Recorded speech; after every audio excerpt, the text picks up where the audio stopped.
Hey, good morning, everyone. Good morning and happy Wednesday. That's right, we are more than halfway there. We're in the middle of it. So let me just say right now, in case for some reason you start hearing a lot of noise or whatever, it is not, like they say, don't try to adjust your screen or television. No, it is pouring down, thunderstorm, massive raining, scheduled to be 105 today. I'm sure it won't be 105, but it's still going to be hot. And it's probably the humidity is probably going to, yeah. So just to let you know, in case you hear it, it's because it's going on. Okay. Just wanted to let you know. All right. So now that you know the weather report, let me tell you who I am. Good morning, everyone. I'm Angela McGowan, your professional healthcare advocate, caregiver strategist. I'm the author and publisher of this book, What You Don't Know Could Kill You, How to Get Out of the Hospital Alive. Yes. And I'm the founder of Angie's Pace, patient advocates committed to excellence. Good morning. Thank you for joining me. We are on part 3, day 3, talking about Minority Mental Health Awareness Month. That's what it is. We're ending this month discussing something so important. And today we are focusing on the children. Okay. And I think you might have seen that what I put in for our heading was children that practice hiding anxiety and fears become masters of hiding as adults until one day, right? And 46.6 million adults in America, I don't know if I put million, but it should be million adults in America deal with mental illness, okay?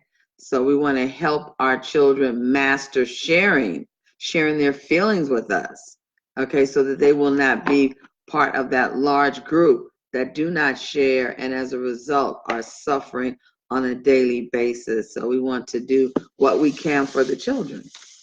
Another thing we want to remember why we need to help them, okay, to be strong and to admit what may be going on, what they need help with, is because of their identity or being labeled, of being afraid to be their true selves and saying, I need help.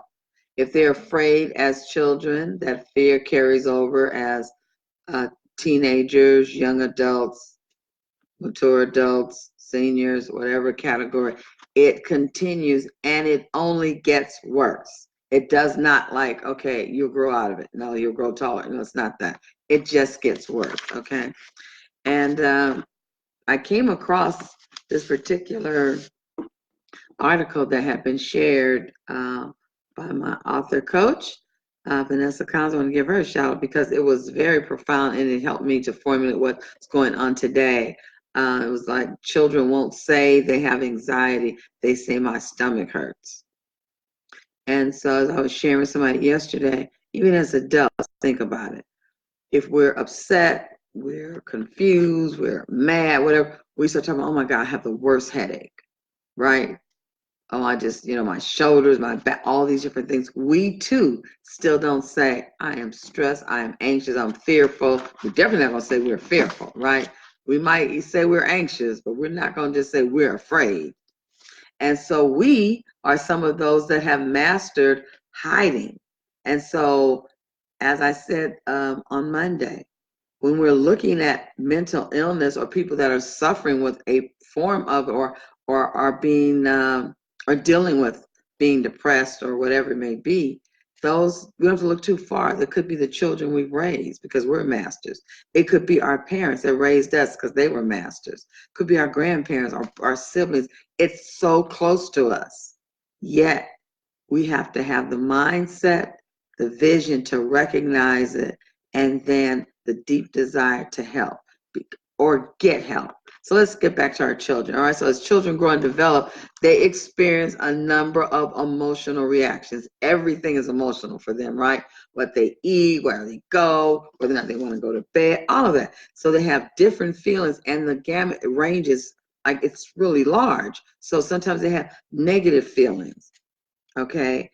Sometimes you might see, even you yourself, it might be somebody that once you meet them, you just feel like, oh, children are even more sensitive. And so whether they're related to that person or not, you never want to force that relationship, but you want to talk to the child and see like, what is it that might be hindering that relationship? It might be something small and basic, not really a fear. And I say this because my oldest daughter, Andrea, her godfather, and we didn't really know this, but I mean, she was afraid of him. And I couldn't understand why she was afraid of him. Like she had been around him, but she didn't want to get too close to him. And she would talk, and she would take things from him. And then one day we were in the store, and it was a man that looked almost like just like the same height. Not even look really like him. But what was the key thing? He had a beard. And he went to not to touch her, say, hi. And she just fell out crying and was wrapped herself around her dad. I was like, what is going on? No, but it was the beard. We realized that. And so then, we talked to her about it and went back to her godparents' house and, where she could touch him. And so because her dad didn't have one. So, but whatever it was a disconnect. But I'm saying sometimes it's small things like that. And so when you push the child and say, go on over there, there's something wrong. And a child, you just need to explain. We just need to have a conversation. Those are some little small things, okay? All right, so when it comes to their feelings that are constantly changing and evolving, okay, it isn't likely that they can definitely tell us what's wrong, okay? They tell us the symptoms and they wait for us to tell us. Then they wait for us to tell them what's really going on. So people think that anxiety is simply like an occurrence of a normal feel, like it's something that's taking hold of us and it's taking hold of the child. So, sometimes you hear people resulting, oh, don't be a scary kid. Oh, don't be so afraid. So what is that? That's a label, an identity. They already have an issue, and now you're putting something on it, okay? And so what happens? Other children hear it and they begin to duplicate it, and we have to be careful of that. So childhood anxiety, when it goes undetected, there's consequences that go with that. All right, because kids begin now, because remember they're practicing hiding, and so they keep their worries hidden. Okay, and they express them in ways that are hard for us to fathom, like hitting somebody, being disrespectful to a teacher just for no reason, or just even being rude to you as a parent for no given reason, just all of a sudden storm out or want to not have anything to do with something that they love to do. But that anxiety will morph and become bigger, okay?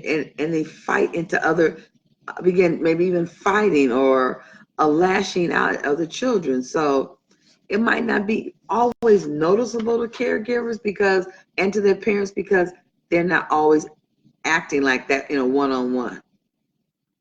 For one thing, being anxious doesn't mean that you can't function.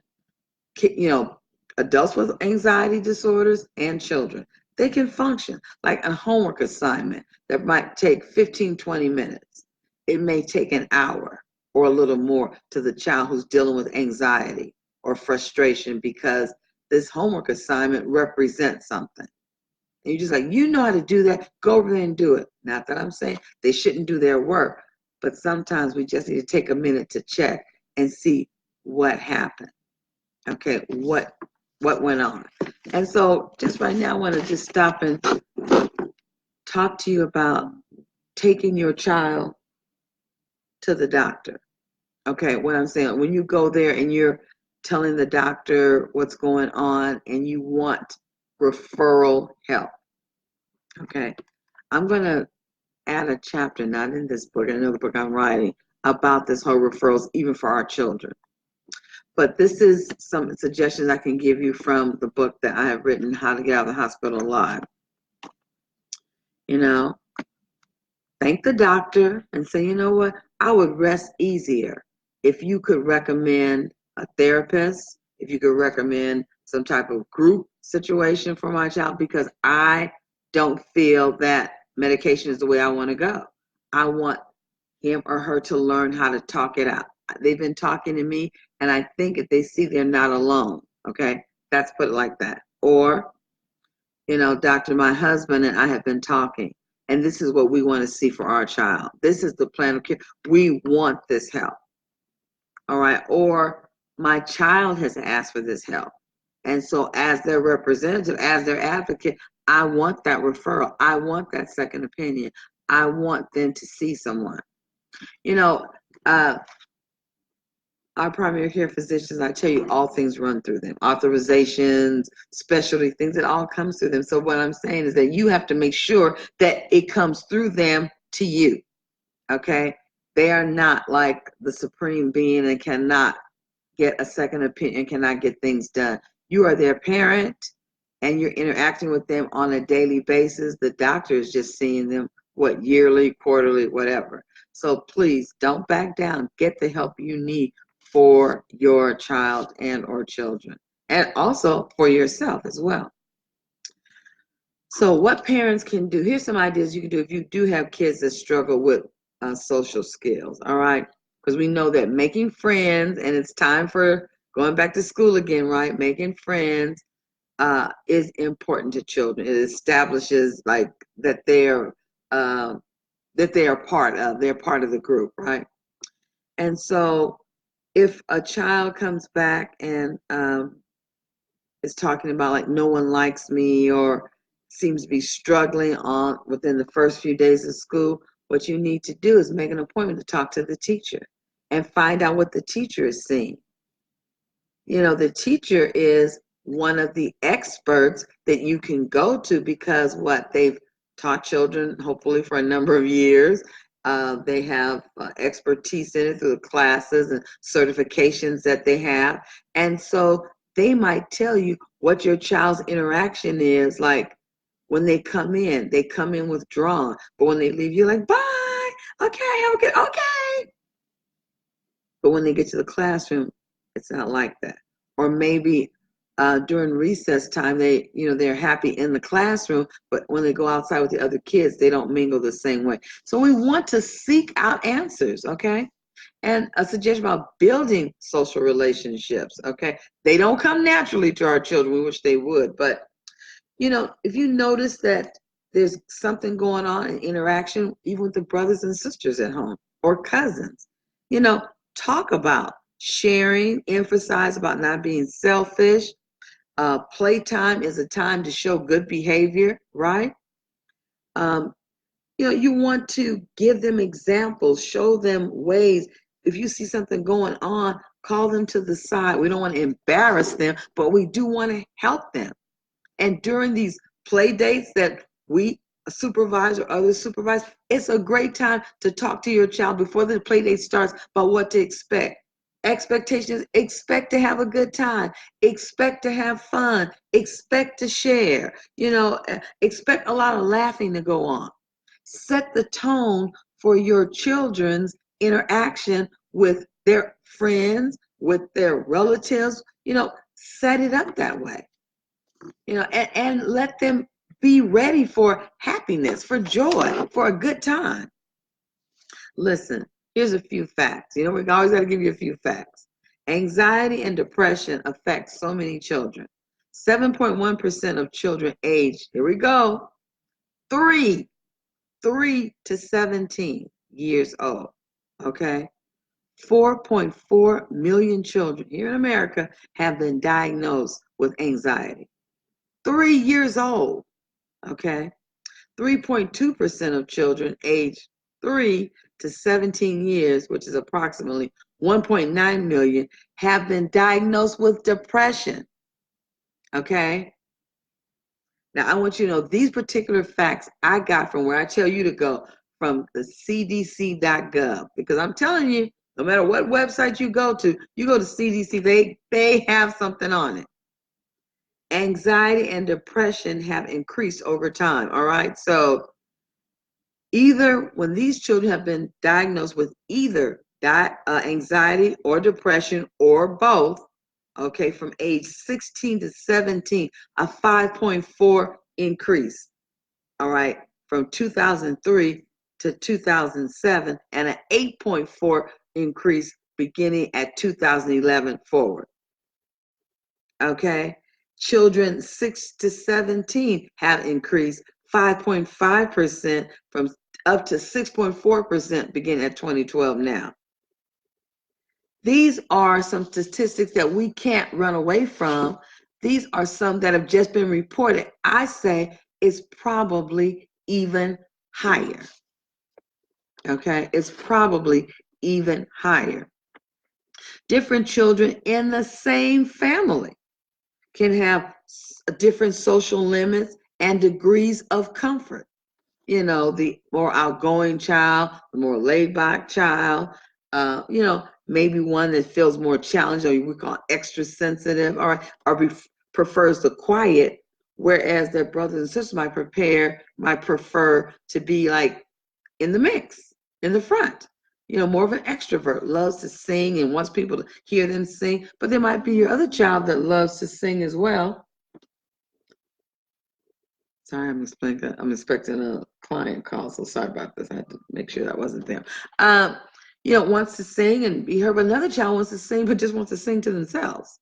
So, it's important not to place too many of our expectations on our children. Well, I sang. I always did this. Your father did. Your brother. No, what's wrong with you? There's nothing wrong with them. They're just different. Okay? They're being not different. They're being an individual. Okay? They want to be who they are, and we need to help them. We need to foster that in them. That it's okay to be an individual. I said yesterday, if people weren't individuals and saw things differently, would you be able to turn your light switch on? No. Would you be able to get on a plane? Would you be able to drive these variety of cars? Even now having a hybrid car or not? The different things from skateboards, and now they have these razors, and now they have powered razors, microwaves, ovens, confection, all the different things that we enjoy. If someone didn't think differently, didn't act differently, didn't want to be an individual, you and I would not enjoy many of the things that we do in this world. Definitely, that's for true. So we want to make sure that we don't put worry on our children about who they are today, but we continue to foster them, nurture them, love them, care for them, and get them help so they can be great on tomorrow. And if they're going to master anything, let them master something that will bring greatness to the world, okay? All right, so this is Angela McGowan, your professional healthcare advocate, caregiver strategist. I help you navigate through healthcare's sea of red tape, and I create strategies that would allow you to give excellent care to those you love and care for as you care for yourself as well. And I want to give you this information. It is, yes, Minority Mental Health Month. This is the hashtag we are using. Hashtag Depth of My Identity. It's the campaign for 2019. If you want information, you can go to www.hhs.gov, okay, Human Health Services. And of course, I'm telling you that CDC, Children's Mental Health, cdc.gov/children's mental health. And then you can go to my link tree to get any information about me, about my books, things that you might want to know. And I want to thank you for joining me. And on this day, as always, this Wednesday, I'm leaving you with what? Two things. What is that? Blessings and joy. Why? Because they both belong to you. Have an absolutely awesome Wednesday. I look forward to talking to you tomorrow on Thursday. We'll be doing part 4. We're doing a little transparency about things. So want you to please join me, spread the word. Take care. Have a tremendous day. Bye.